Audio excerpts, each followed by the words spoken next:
February 16th, 1937, Wilmington, Delaware. A chemist named Wallace Carothers gets a U.S. patent number 2130948, for synthetic fibers. It covers a brand new kind of plastic that his team built from scratch, a polymer made by combining two different molecules, each with 6 carbons. They called it Nylon 6,6. DuPont owns it. The whole world wants it. And at a lab in Berlin, a German chemist named Paul Schlack reads about that patent. And he gets to work figuring out how to legally avoid it. Less than a year later, January 29th, 1938, he succeeds. He makes a polymer that performs almost the same. It looks the same, it spins the same, but it's made from a single molecule, not 2. And that is Nylon 6. And it might be the most useful patent workaround in the history of plastics.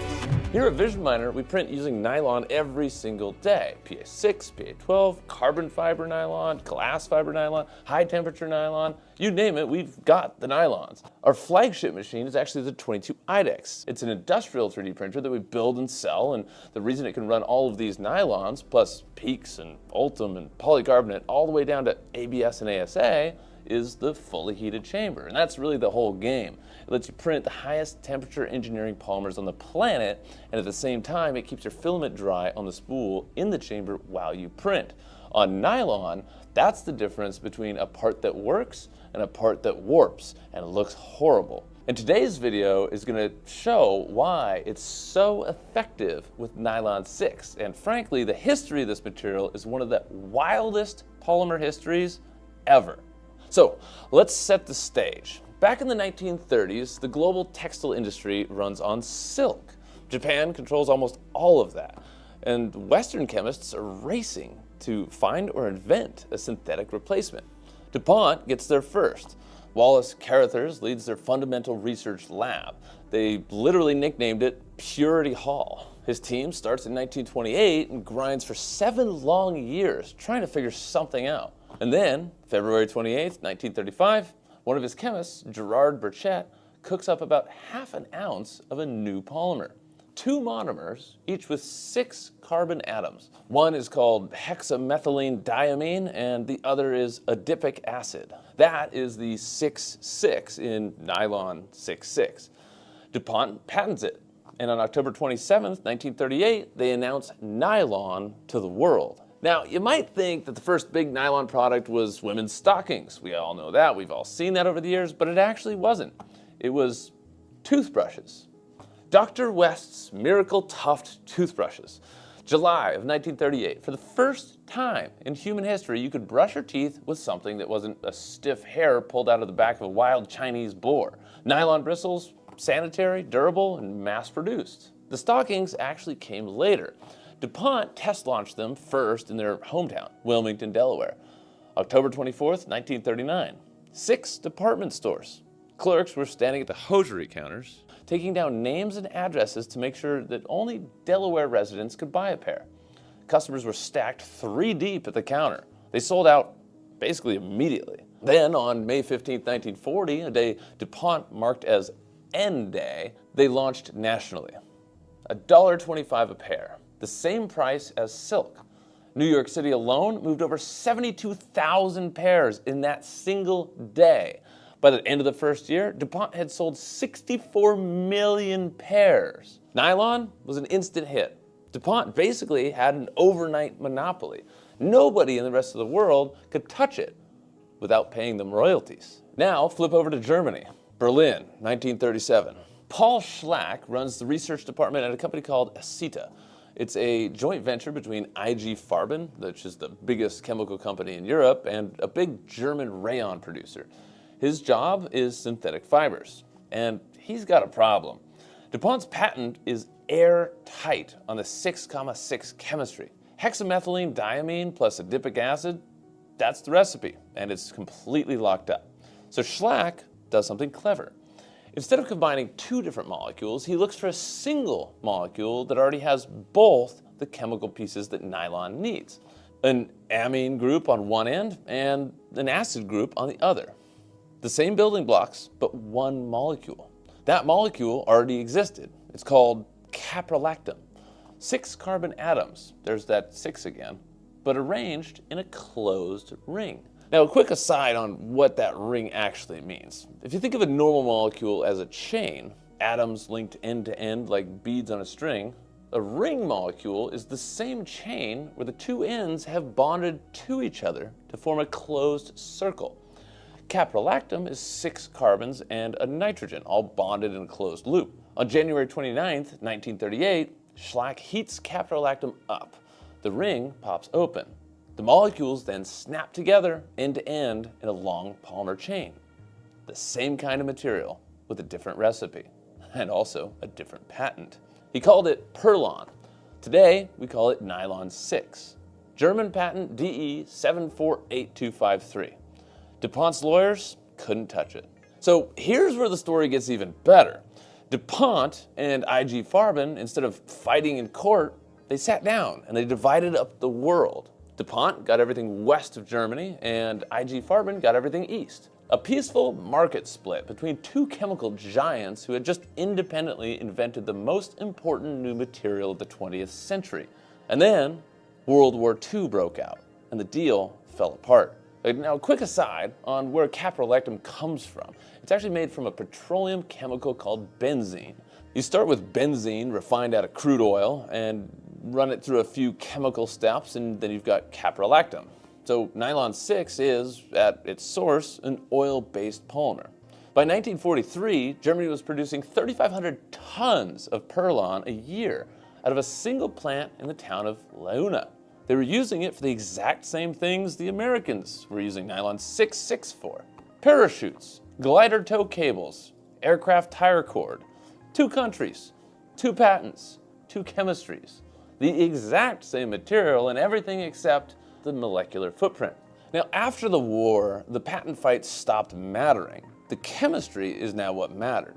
Nylon 6 turned out to be cheaper to make than nylon 6, easier to dye, better at absorbing impacts, tougher in a lot of different ways. It became one of the most produced engineering plastics on Earth. Gears, bushings, cable ties, engine covers, carpet fiber, tire reinforcement. Roughly 10 million tons a year are projected for 2027. Now, real quick, you'll hear nylon 6 called PA6 almost everywhere in the engineering world. PA stands for polyamide. Polyamide is just a chemical name for nylon. Every nylon is a polyamide. PA6 is nylon 6. PA12 is nylon 12. So we'll just use PA6 from here on out. But PA6 has one famous weakness. It loves water. The amide bonds inside PA6 act like tiny little magnets for water molecules that just hang out in the air. That's called being hygroscopic. That's HYGRO. If you pick a spool of nylon out of the bag and you leave it on the shelf, it starts absorbing moisture just out of the room. And once it does, its properties change. The strength drops and the dimensions will shift. For traditional injection molding, that's totally manageable. The pellets get dried in big industrial dryers right before they go into the injection machine. For 3D printing, though, this is the whole game. Now, in the 3D printing world, nylon 12 became the dominant powder for laser sintering. That's SLS, selective laser sintering, because nylon 12 absorbs much less water and it prints a little more predictably. It's got less warping, less dimensional drift.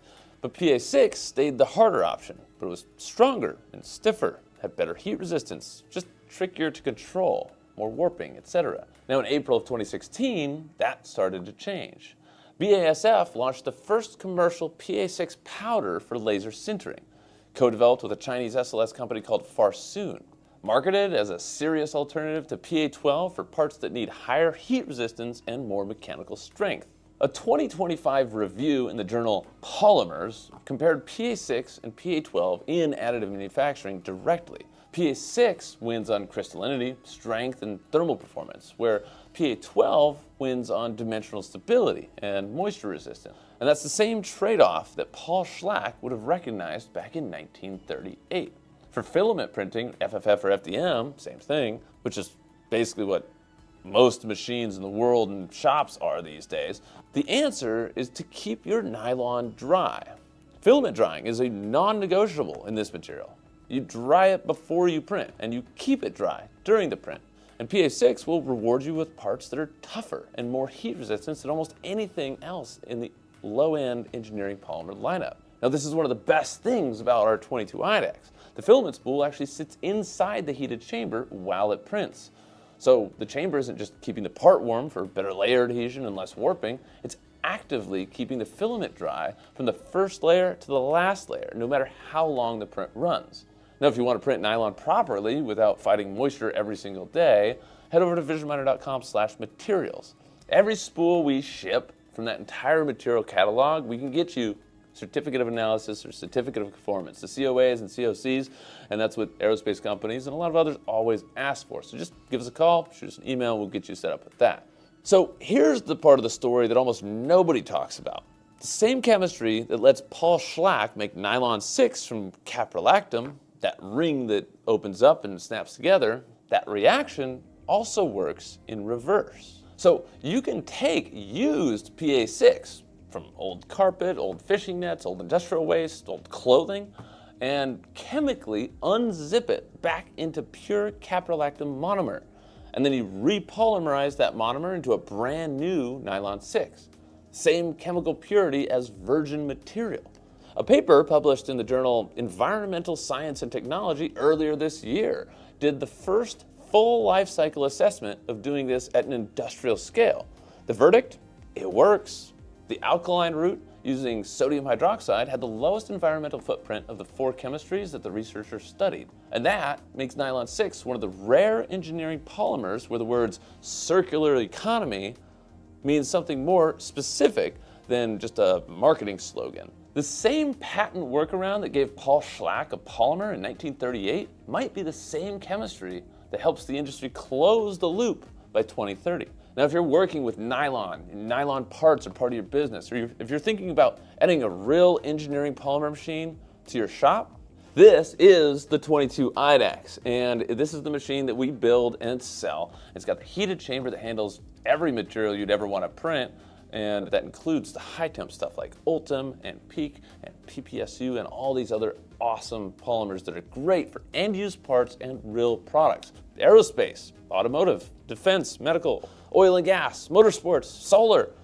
All these industries are our customers every single day. When you buy a machine from us, you're not just buying a printer, you're buying the team that will help you figure out which nylon to run, how to dry it, how to dial it in, how to use it and make parts that you can actually sell. We've got a plethora of other videos on all those topics here on YouTube. So give us a call, shoot us an email. You're gonna talk to someone real here in America, and we're here to help.